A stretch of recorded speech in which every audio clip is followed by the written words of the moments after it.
Sejam bem-vindos, queridos amigos, queridas amigas, alunos e alunas do curso Mater Dei.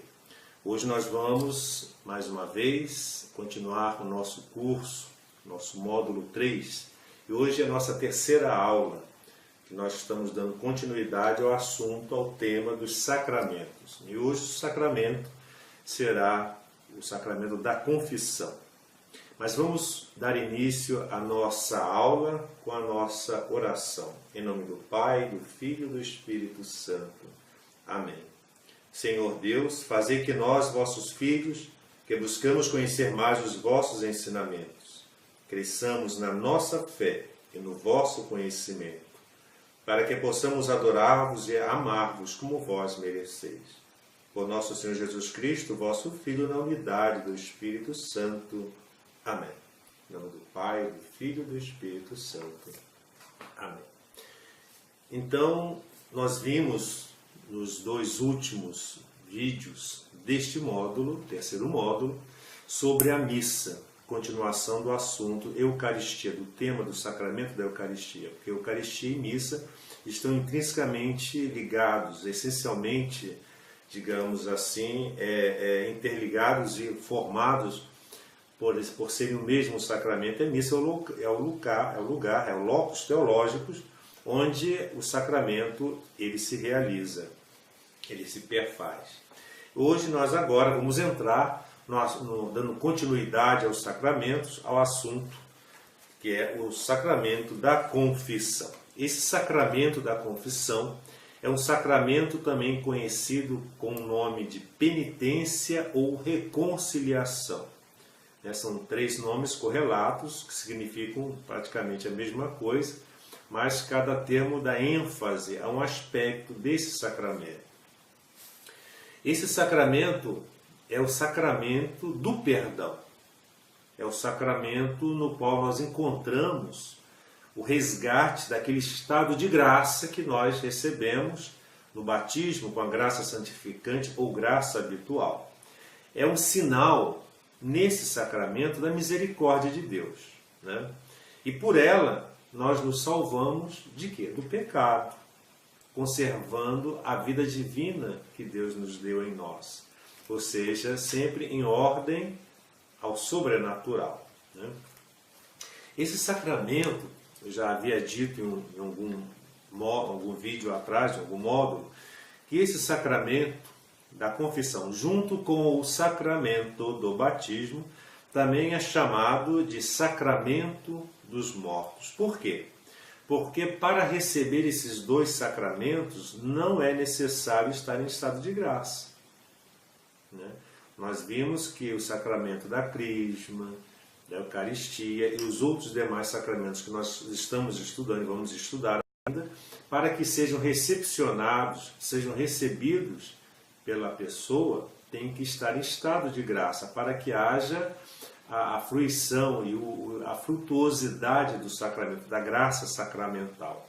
Só esses dois sacramentos não se exige o estado de graça, o batismo e a confissão. Por quê? Porque são justamente eles que nos vão nos dar e resgatar o estado de graça.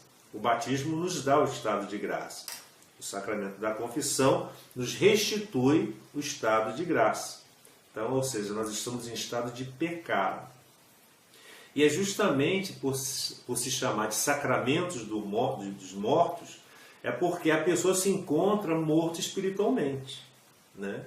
Por isso que para o sacramento do batismo se exige a fé no batismo. E para receber o sacramento da confissão se exige o quê? O arrependimento. São duas coisas importantes. Esse sacramento, ele não imprime caráter, aquele selo espiritual.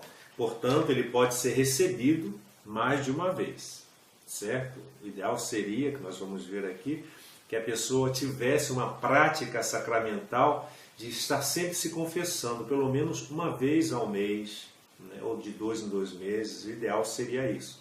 Ou, se possível, de 15 em 15 dias, né? Porque se nós tomamos banho todos os dias para limpar o corpo, por que não a alma que se suja, se compusca sempre de influências maléficas, não é isso?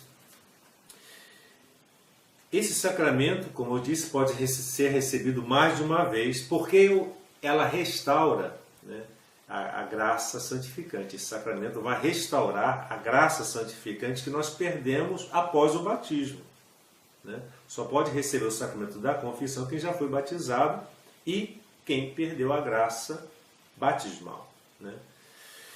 Qual é o fundamento bíblico? Onde está fundamentado isso?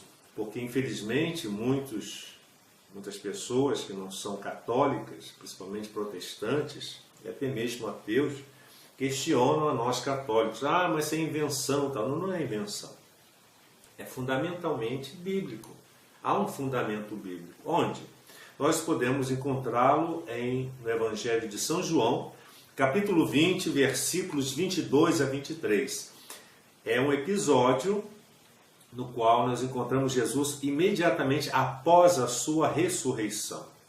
É aquele espaço de 40 dias entre a sua ressurreição e a sua ascensão. Nesse período, Jesus indica aos seus apóstolos os meios pelos quais eles vão evangelizar. Ele doutrina, além daquele período de 3 anos de convivência com eles antes da sua morte, e esse período agora, ele, de uma maneira restaurada, ressurrecto, Jesus vem confirmar e instruir os seus apóstolos. E nesse período de 40 dias, entre a sua ressurreição e a sua ascensão, Jesus instituiu o sacramento da confissão, quando ele textualmente diz o seguinte, João capítulo 20, versículos 22 a 23. Dizendo isso, soprou sobre eles e disse, recebei o Espírito Santo. Aqueles a quem perdoardes os pecados, serão perdoados. Aqueles aos quais retiverdes, serão retidos. São palavras de Jesus, testemunhados e transmitidos por São João, evangelista, no Evangelho, palavra de Deus. Muitas pessoas argumentam, para que eu vou me confessar? Deus sabe dos meus pecados, eu confesso diretamente a Deus. Tudo bem, Deus tudo vê, Deus tudo sabe. Mas como você vai ter a certeza que Ele perdoou o seu pecado? Como você vai ter a certeza disso? A Igreja nos dá esse sacramento, instituído por Jesus, que nos perdoa os pecados e nos dá a certeza. Como assim nos dá a certeza? Quando nós, diante do sacerdote, confessamos os nossos pecados, arrependidos, como nós vamos ver agora as condições para se praticar esse sacramento, exercer esse sacramento e receber essa graça, a pessoa tem que estar arrependida. E o sacerdote, verificando essas condições que nós vamos estudar agora, ele pronuncia aquelas palavras, eu te perdoo, né, em nome do Pai, do Filho e do Espírito Santo. Eu te absolvo dos teus pecados.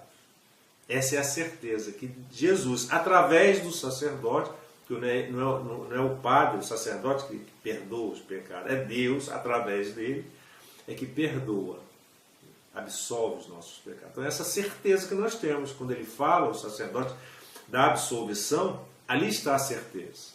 Deus viu que eu pequei, me arrependi, fui lá, me confessei ao sacerdote, representante da igreja, representante de Cristo, ele, em nome de Cristo, me perdoa. É a certeza do perdão. Esse é um argumento que nós temos. Para nós entendermos esse sacramento, é necessário nós termos o conhecimento, a noção do que seja pecado. Tem muitas pessoas que confundem as coisas, não sabem conceitualmente o que seja pecado, né? E às vezes vai se confessar e começa a falar coisas que não são propriamente pecados, né? São falhas, são imperfeições. Então vamos aqui esclarecer esse aspecto. Vamos lá, antes de tudo, o pecado é uma transgressão, é uma violação, é uma ofensa à lei de Deus. É uma infração à lei de Deus. Como assim? De que maneira? De maneira livre, consciente e consentida. Então você sabe que você está ofendendo a Deus, que a matéria daquela ofensa é contra Deus. Você livremente quis fazer isso, você não foi coagido, não foi fraudado, você não se enganou, Você foi livremente fazer isso, não foi à força. E em terceiro aspecto, você consentiu, ao consentimento, a deliberação da sua vontade. Então, diante disso, primeira coisa, o que é pecado? Pecado é quando eu ofendo a Deus, sabendo que eu estou ofendendo, eu livremente sei que estou fazendo isso, vou fazer isso, e eu delibero isso, eu quero fazer isso. Né? Então podemos distinguir o pecado pelas seguintes classificações. São duas classificações de pecados. Quais são essas duas classificações de pecado? Primeiro, o pecado original, que nós já estudamos nos vídeos anteriores. É aquele pecado da origem, desde os nossos primeiros pais, Adão e Eva, que eram os representantes, a fonte de todo o gênero humano, o princípio de todo o gênero humano. Naquele período probatório, eles pecaram, transmitiram em herança para nós, por todo o gênero humano, esse pecado da origem, que nos tirou a graça santificante, a amizade com Deus, os dons preternaturais, os méritos diante de Deus, e nos instituiu a morte. Esse é o pecado original. Né? E o outro tipo de pecado é o pecado atual. O que é o pecado atual? É o pecado pessoal, é aquele que não é original dos nossos primeiros pais, é aquele que é atribuído exclusivamente a você. É o pecado do seu ato, é o seu pecado pessoal. Então, o pecado original e o pecado atual. Só que o pecado atual, esse que é atribuído a mim exclusivamente, porque eu cometi esse pecado, não foram Adão e Eva que cometeram esses pecados, mas fui eu que cometi. Esse pecado atual se classifica também em dois tipos de pecados. E quais são? É o pecado mortal e o pecado venial. O que é o pecado mortal? O pecado mortal, ou pecado grave, é aquele que incide sobre matéria grave. Quais são as matérias graves? São os 10 mandamentos. Nós vamos estudar os 10 mandamentos nos módulos seguintes, se Deus quiser. Então, você ferindo um daqueles 10 mandamentos, que resumem todas as normas e preceitos morais cristãos, quando você fere, você está ferindo uma matéria grave. Né? Então, a pessoa, para cometer um pecado grave, a ação dela, o ato dela, tem que incidir sobre matéria grave, ou seja, uma daquelas matérias dos 10 mandamentos. E ao cometer o pecado grave, o homem perde a amizade com Deus. Se ele ofende a Deus, ele mesmo se afasta de Deus, perde a graça santificante. Fica privado da vida sobrenatural, que é a participação da vida divina através da graça santificante. E se a pessoa morrer nesse estado, ela vai para o inferno. A pessoa que morre em estado de pecado mortal, na inimizade com Deus, ela morre eternamente, por isso é mortal. Porque conduz à morte da alma, no sentido de afastamento eterno da vivência com Deus. A pessoa não vai viver com Deus. A pessoa se afasta de Deus. Então, o pecado mortal ou o pecado grave é aquele que conduz à morte espiritual. Mas enquanto você estiver vivo, você tem chance e oportunidade de recuperar a amizade com Deus. Mas se você morre em estado de pecado mortal, aí foi uma opção sua, porque foi um pecado livremente, consentidamente, conscientemente, assumido e querido realizar aquele pecado. E o que é o pecado venial? É aquele pecado que incide sobre matéria leve. Como assim matéria leve?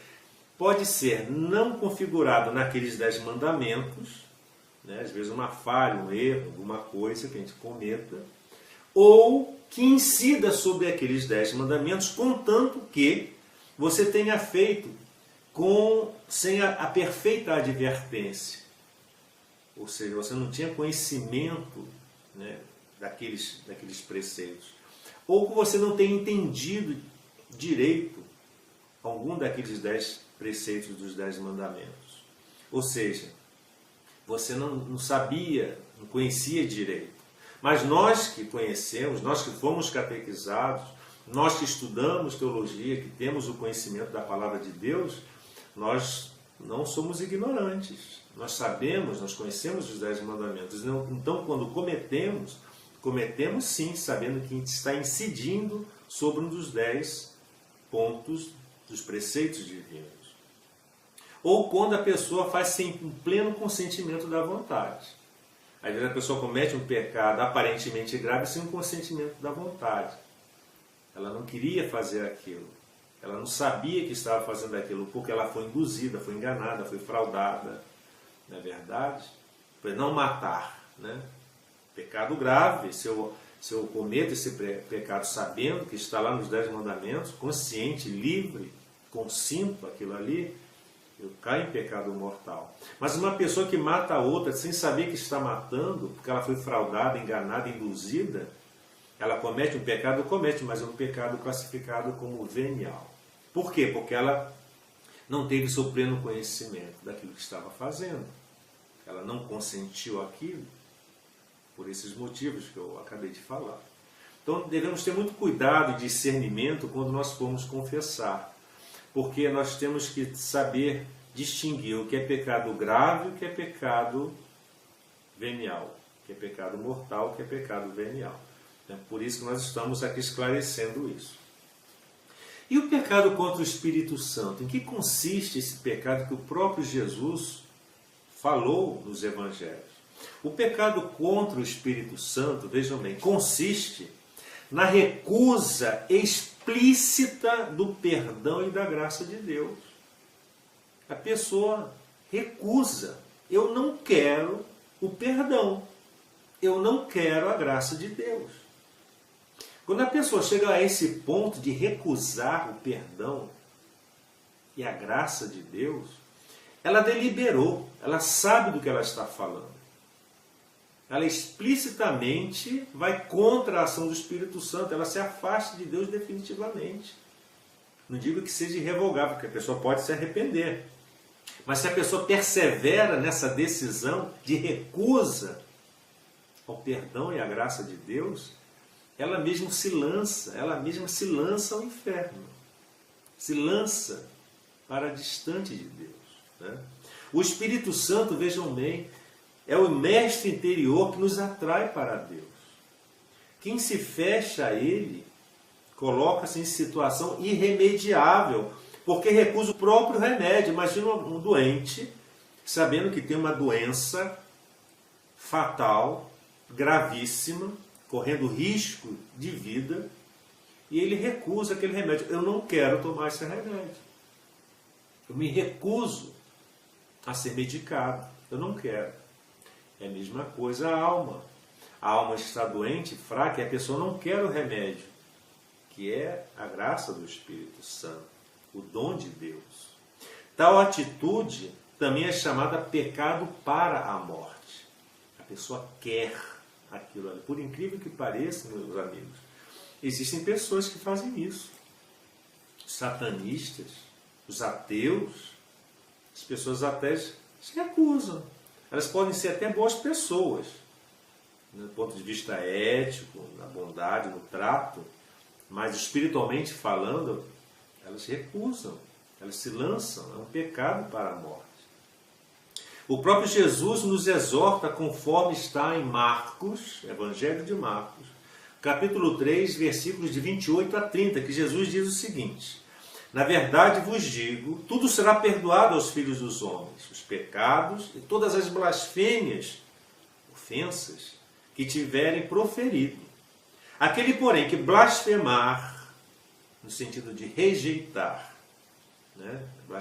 Blasfemar significa rejeição, contra o Espírito Santo, não terá remissão, perdão, não terá perdão para sempre. Pelo contrário, é culpado de um pecado eterno, porque a pessoa decidiu e assim quis. Também encontramos no Evangelho de São Lucas, capítulo 2, versículo 10, o seguinte: e todo aquele que disser uma palavra contra o Filho do Homem, Jesus, ser-lhe-á perdoado. Mas ao que houver blasfemado, no sentido de rejeitado, contra o Espírito Santo, não lhe será perdoado. E quais são os efeitos do pecado na nossa vida? Veja, quais são os efeitos? Em consequência da nossa própria natureza, né, o pecado ele age de uma maneira muito forte. E qual é a natureza do pecado em si? É a perda da amizade com Deus. Nós adquirimos a inimizade com Deus. E, consequentemente, se você não está na amizade com Deus, você perde a graça. Né? Além desses efeitos, né, o pecado tem uma dupla consequência. Quais são as duplas consequências do pecado? Então, o pecado nos afasta de Deus, nós perdemos a graça de Deus, que é o principal. Essas são as consequências. Mas quais são os efeitos do pecado? São duas. Primeiro, a pena eterna. Priva-nos da comunhão com Deus, tornando-nos incapazes para a vida eterna. É a culpa eterna. Perdão, a pena eterna. A consequência eterna. Né? Nós vamos já fazer a distinção de pena e culpa. E a segunda pena, ou seja, a pessoa quando comete um pecado, deixa eu esclarecer aqui, falando em linguagem mais, são os efeitos. Pode ser a pena eterna, ou seja, a condenação ao inferno eternamente. É a pena, a sanção, a consequência, pode ser a pena eterna, ou a pena temporal também. Então vejam bem, a pena eterna nos priva da comunhão com Deus, nos torna incapazes para a vida eterna. E a pena temporal, ela é de menos gravidade, não nos privando da comunhão com Deus, mas que é resultado de um apego prejudicial às criaturas. A pessoa pecou, ofendeu a Deus, ela pode ter até se arrependido, mas às vezes está apegada a um pecado, a um vício, né? E ela é prejudicial às criaturas e exige uma coisa chamada purificação, essa pena temporal, quer aqui na terra, quer depois na morte. Como assim? Expiação após a morte, a purgação após a morte, em estado de purgatório, né? O que é o purgatório? O purgatório é um estado de alma,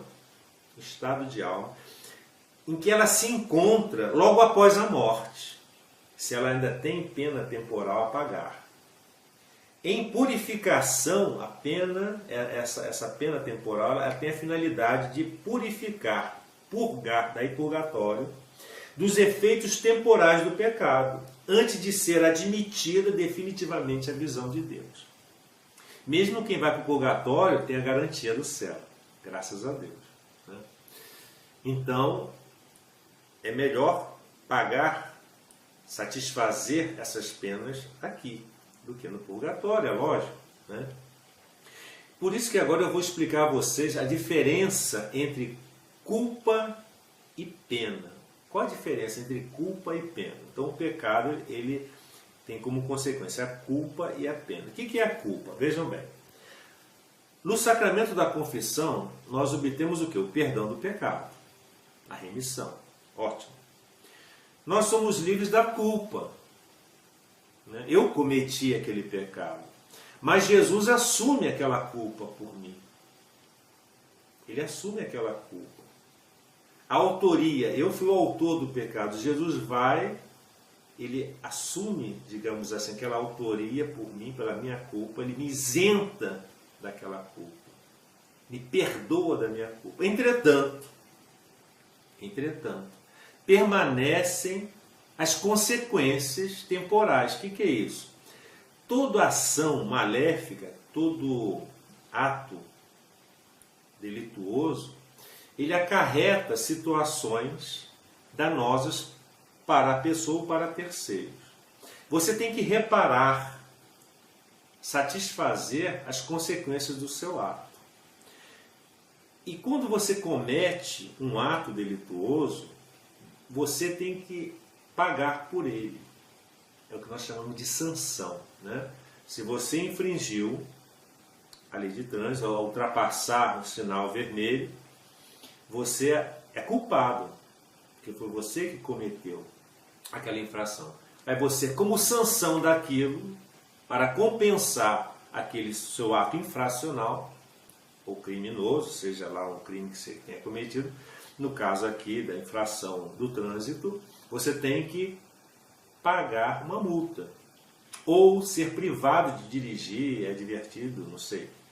Mas a consequência, a penalização é você ser sancionado.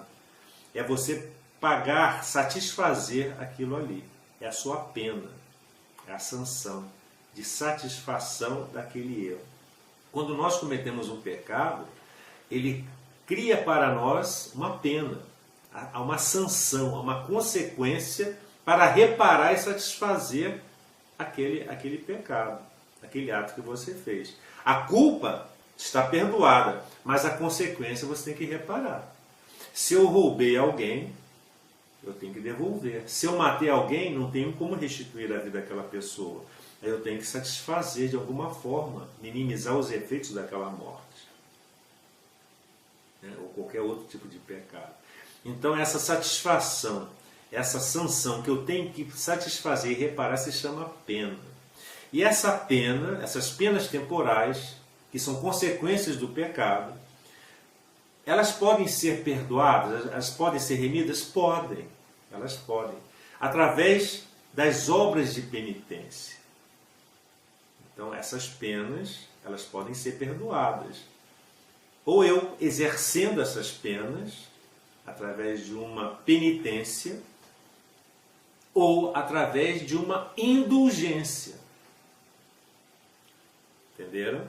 Eu posso satisfazer, ou seja, compensar um pecado que eu cometi através da sanção que eu estou sofrendo por ter cometido um pecado. E essa consequência, essa pena, ela pode ser perdoada, compensada, ou pela penitência a mim imposta, ou através de uma indulgência, que é um perdão, que vai substituir essa penitência. Vejam bem, né? Então, essa penitência, ela é imposta aonde? No momento da confissão. Por quem? Pelo sacerdote. Cuidado, o padre que perdoa o pecado e não lhe impõe a penitência, ele está agindo errado. Ah, não precisa não, já me aconteceu isso, me confessar, e o padre, o colega fala, não, né, não vou impor não, mas não vou reparar um pecado. Isso está errado, isso aí é má formação teológica do sacerdote. Tem que impor sim a penitência, a satisfação. Então, naquele momento da confissão, o sacerdote impõe a pena, é uma obra de penitência. Para quê? Para que com os meus sofrimentos e provas e penitências, possamos compensar ainda em vida, reparar em vida o pecado que nós cometemos, né? Mas se chegar da morte, o fiel deve aceitar uma graça. Se essas penas temporais ainda não foram pagas, ele ainda é para o purgatório. Eu tenho que pagar, eu tenho que purgar isso daí, né? Entre as obras de penitência impostas, né, em virtude do pecado ao qual eu tenho que reparar essas ofensas, essa pena temporal, são recomendadas pela Igreja o jejum e abstinência de carne, né, primordialmente.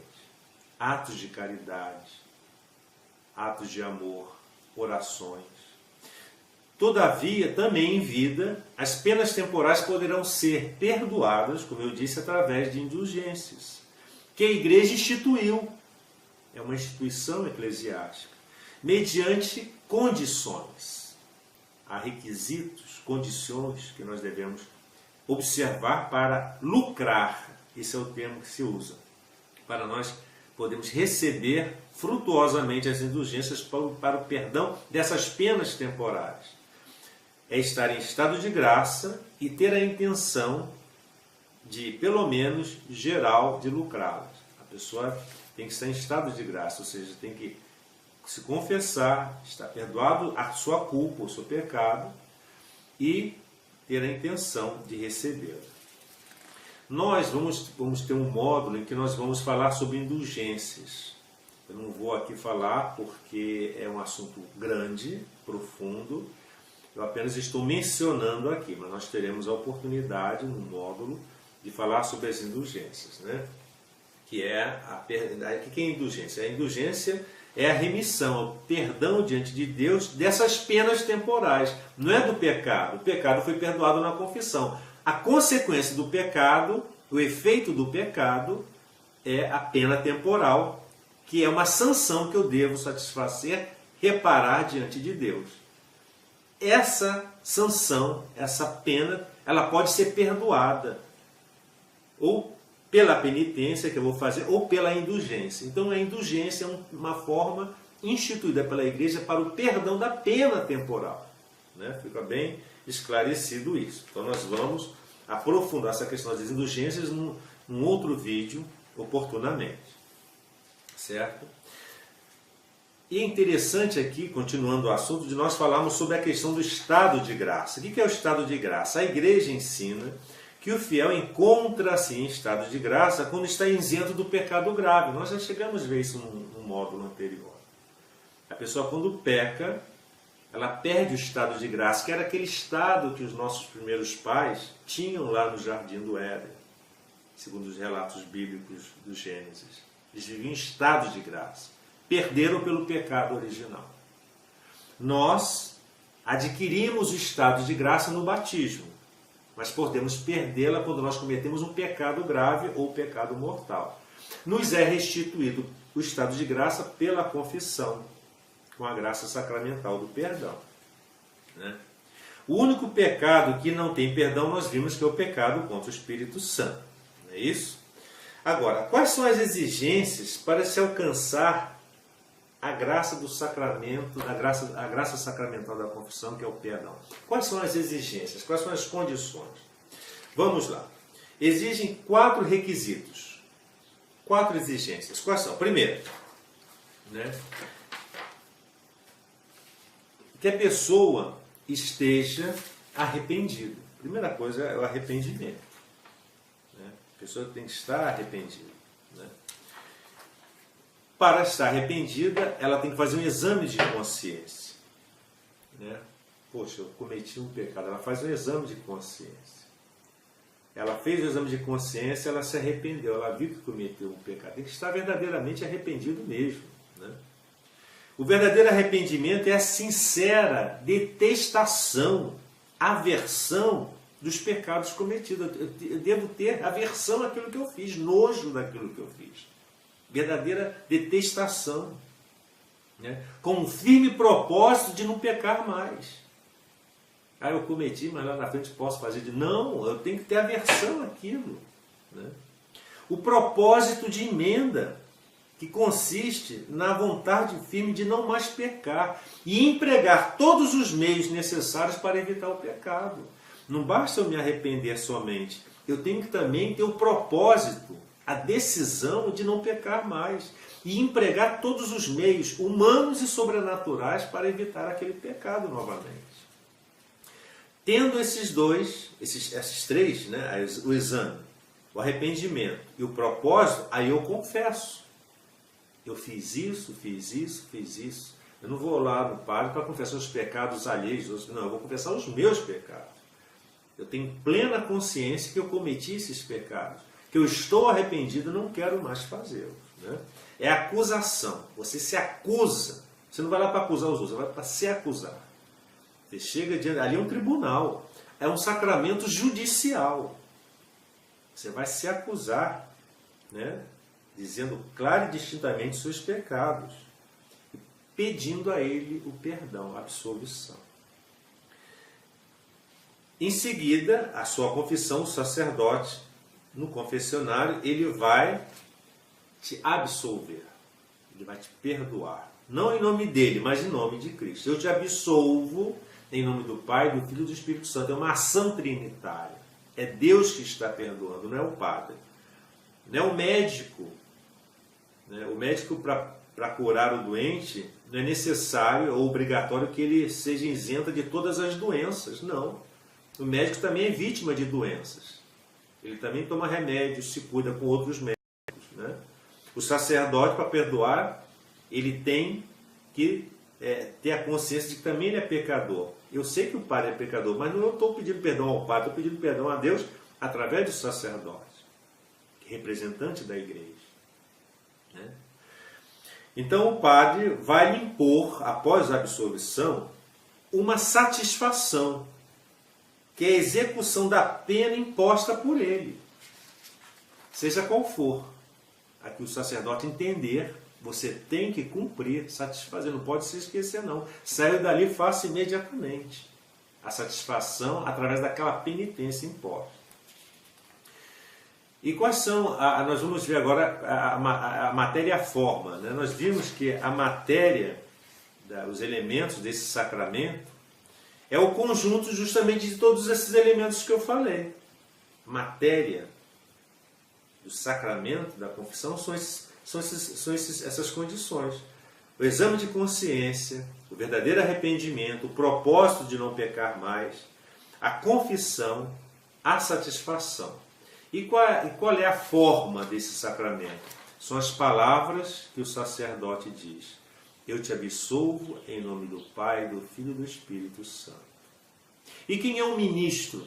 São somente os sacerdotes, ou seja, os bispos e os presbíteros, validamente ordenados. Então, matéria e a forma, nós acabamos de ver, desse sacramento. É importante esclarecer que no início da missa, como eu já tinha dito no vídeo anterior, no ato penitencial, o sacerdote dá uma bênção similar, parecida com uma absolvição. Todavia, essa absolvição não é um sacramento, mas é um sacramental. Ela não perdoa o pecado mortal. Pode perdoar, sim, o pecado venial, mas o pecado mortal não.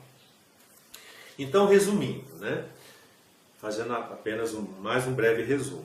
Na tarde de Páscoa, nós vimos que Jesus apareceu aos seus apóstolos, naquele período dos 40 dias, logo após a sua ressurreição, disse-lhes em Evangelho de São João, capítulo 20, versículos 22 a 23, recebei o Espírito Santo, aqueles a quem perdoardes os pecados se lhes são perdoados, aqueles os quais retiverdes se lhes são retidos.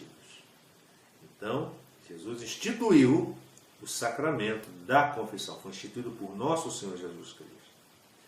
O perdão dos pecados cometidos depois do batismo é concedido por meio de um sacramento próprio. Então, se eu sou batizado, recebi a graça santificante ou habitual, cometi um pecado grave, perdi a graça de Deus, estou em estado de pecado, perdi o estado de graça.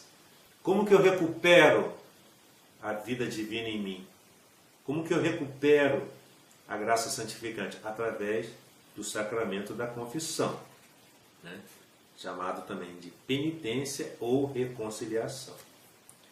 Quem peca ofende a honra de Deus e o seu amor por nós. Né? A sua própria dignidade de homem chamado a ser filho de Deus. Até mesmo a pessoa, quando comete pecado, ela compusca, ela suja, ela humilha a sua própria dignidade como filho de Deus. E o bem-estar espiritual da igreja, porque o pecado, ele cria uma perturbação, né? Ele cria uma desordem na igreja. Se nós estamos na comunhão dos santos em estado de graça, cometemos um pecado, isso atinge a igreja. Na catequese eu sempre falo para as crianças, né? Se você pode estar com um corpo muito bom, perfeito, sem dor de cabeça, o braço tudo funcionando, com saúde, pressão normal, tal. Mas se a sua unha lá daquele dedinho lá, mindinho do pé, estiver encravada, inflamada, doendo, o corpo todo sente. Até mesmo da febre, dependendo do estado de inflamação ou de infecção daquele dedinho inflamado.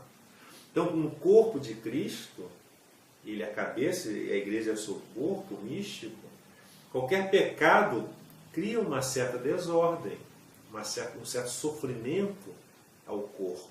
Então, por isso que se deve evitar o pecado, né? O bem-estar da igreja é que está em primeiro lugar. Aos olhos da fé, não existe mal mais grave do que o pecado grave.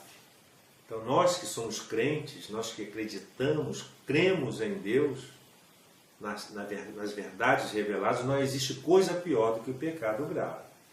Nada tem piores consequências para os próprios pecadores, né? Para a igreja e para todo o mundo. O pecado tem suas gravíssimas consequências. A pior delas é a morte espiritual.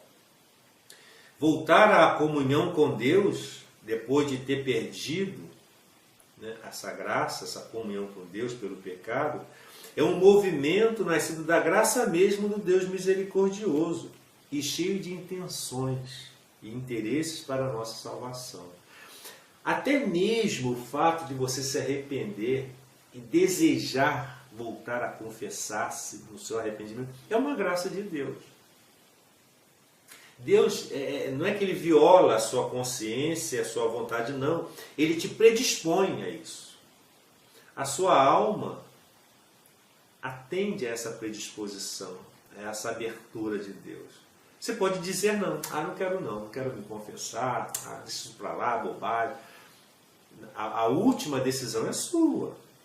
É você quem vai decidir por último. E Deus vai respeitar a sua vontade. É o livre-arbítrio. É o único lugar onde Deus não entra na sua vontade. Ele pode mover, influenciar, te atrair, mas a decisão de corresponder ou não é sua. É a graça de Deus atuando para nos salvar. É o seu amor infinito. O movimento de regresso a Deus pela conversão e o arrependimento implica dor e aversão em relação aos pecados cometidos. Quando eu me vejo como eu sou na realidade, é aquela visão, né? Aquela figuração de Adão e Eva no Jardim do Éden, quando eles viram que ofenderam a Deus, que desobedeceram, perceberam que estavam nus, ou seja, sem a graça de Deus, sem a proteção da graça, despidos da graça, expostos ao mal. Então, quando eu me vejo nu diante de Deus, despido da graça de Deus, exposto ao mal, à morte, à influência do demônio, né? Quando eu me vejo nessa situação, eu tenho que me arrepender. Aquilo me causa uma dor muito grande e uma aversão ao pecado que eu cometo. Esse arrependimento tem que ter consequência. Qual é a consequência do arrependimento? É o retorno, é a conversão, né? E o propósito firme de não tornar a pecar, nem agora nem no futuro. Então, nós cristãos temos que ter isso bem claro na nossa mente e no nosso coração. A importância desse sacramento. Portanto, a conversão refere-se ao passado e ao futuro. Ou seja, eu não quero mais aquele passado, eu quero agora esse futuro. É o arrependimento que me catapulta, que me empurra, que me impulsiona, me tirando do passado e me lançando para o futuro, né? Alimenta-se da esperança da misericórdia divina. O sacramento da penitência é constituído pelo conjunto de 3 atos realizados pelo penitente, né? Que o Catecismo da Igreja Católica aqui resume. Ou seja, pelo penitente, aquele que está pedindo, né? Está penitente, está arrependido e pede a absolvição dos sacerdotes. E quais são os atos do penitente? O arrependimento, a confissão, ou manifestação dos pecados ao sacerdote e o propósito de cumprir a reparação e as obras de reparação. Então, eu faço meu exame de consciência, me arrependo, manifesto o meu arrependimento. Eu sempre falo às pessoas, quando você for se confessar, antes de ir ao encontro do sacerdote, faça seu exame de consciência. Se arrependeu, está arrependido, tem aversão ao pecado, dor do pecado. Na presença do sacerdote, você se apresente, você não é obrigado a se identificar, nem o sacerdote também, por isso que existe no confessionário aquela treliça, né? Você vai ali para manifestar primeiro o seu arrependimento. Padre, eu estou aqui porque estou arrependido de ter ofendido a Deus. E eu não quero mais pecar. E quais foram os meus pecados? Eu pequei isso. no campo efetivo, no campo social, no campo pessoal, no campo sexual, no campo econômico. Dizer, relatar seus pecados. E, se possível, se você não se lembra, e fale daqueles que eu não me lembro no momento, mas dos quais estou arrependido. Eu peço perdão a Deus. Eu quero estar em comunhão com Deus. O sacerdote vai lhe dar um conselho, geralmente, uma orientação, a absolvição e lhe impor a pena que você tem que cumprir. Né? A penitência para reparar a pena temporal. O arrependimento, também chamado contrição, deve inspirar-se em motivações que brotam da fé. Se for motivado pelo amor de caridade para com Deus, diz que foi uma contrição perfeita. Se eu me arrependi porque eu faltei para com o amor de Deus, eu estou profundamente arrependido, e se chama contrição perfeita. Se eu me arrependo porque eu ofendi a Deus, mas com medo do inferno, com medo de ser condenado, esse arrependimento se chama atrição. Ambos são válidos. Tanto a contrição, que é o arrependimento por ter ofendido ao amor de Deus, por não ter correspondido ao seu amor, e tanto a atrição, que é o arrependimento por medo do inferno, são válidos. Mas o mais perfeito é a contrição, né? que dá o verdadeiro sentido de ter ofendido a Deus, né? O arrependimento. Aquele que quer obter a reconciliação com Deus e com a igreja deve se confessar ao sacerdote todos os pecados graves que ainda não tiver confessado. Se você se confessou, está perdoado. Né? Não vai ficar toda hora repetindo aqueles mesmos pecados. Não há necessidade. E se você se lembrou de algum, pode depois confessar-se quando você se lembrar. Né? Mas sempre examinando a sua consciência cuidadosamente. A confissão das faltas veniais, sem serem-se necessária, é todavia vivamente recomendada pela Igreja. Mesmo que você não tenha cometido pecados mortais entre uma confissão e outra, é bom você se confessar mesmo os pecados veniais. Por quê? Porque o acúmulo e a repetição dos pecados veniais nos predispõe ao pecado mortal. Vão como que enfraquecendo a alma. Né? Então é bom sempre ir lá e limpar a alma desses pequenos pecados veniais que não são mortais, que não nos tiraram a graça de Deus, mas que nos fortifica o perdão, né, na confissão desses pecados veniais, nos fortifica a alma, a graça santificante. Né? O confessor propõe ao penitente o cumprimento de certos atos de satisfação ou penitência, com o fim de reparar o mal causado pelo pecado e estabelecer os hábitos próprios do discípulo de Cristo. Então o sacerdote vai impor, né, uma penitência para reparar aquele pecado, que é a pena temporal. Você tem que satisfazer. Ou pela penitência ou pela indulgência, que nós vamos ainda estudar. Os efeitos espirituais do sacramento da penitência são: quais são os efeitos espirituais? O que acarreta para nós a graça sacramental da confissão? Primeiro, a reconciliação com Deus, pela qual o penitente recupera a graça. Recupera a graça santificante. A reconciliação com a igreja. A remissão da pena eterna. Se eu estava em morte, em pecado mortal, foi perdoada aquela pena eterna, né? Em que incorreu pelos pecados mortais, graças a Deus. A remissão de ao menos em parte das penas temporais, consequência do pecado. Isso aí eu vou explicar quando formos estudar indulgência. Isso aqui é um pouco também profundo e complicado, mas eu vou explicar nas indulgências. Outro efeito espiritual da graça sacramental da confissão: a paz e a serenidade da consciência e a consolação espiritual. Estou em comunhão com Deus e com os santos, com a sua igreja. Né? O acréscimo das forças espirituais para o combate cristão. Me fortalece para combater o mal, o pecado. Né? Fortifica, enobrece, dá musculatura à alma, né? A graça. Né? Pela confissão individual e integral dos pecados graves, seguida da absolvição, continua a ser o único meio ordinário para a reconciliação com Deus e com a igreja. Não existe confissão comunitária. Não. Confissão é individual. Não existe isso, é proibido, né? O sacerdote pode perdoar alguém, né, de uma forma assim, sumária, digamos. Aconteceu isso comigo, está andando na estrada, alguém foi atropelado ou está morrendo ali, agonizando, você pode dar absolvição geral, né? Esses são casos especialíssimos, né? Por meio das indulgências que nós vamos estudar, os fiéis podem obter para si próprios e também para as almas do purgatório a remissão das penas temporais, consequência do pecado, que nós veremos no outro módulo, no momento oportuno. Então, aqui eu fecho a questão do sacramento, o tema do sacramento da confissão. E no próximo vídeo nós continuaremos estudando os demais sacramentos. Que o Senhor nos abençoe, guarde-nos de todo mal e nos conduza à vida eterna. Amém.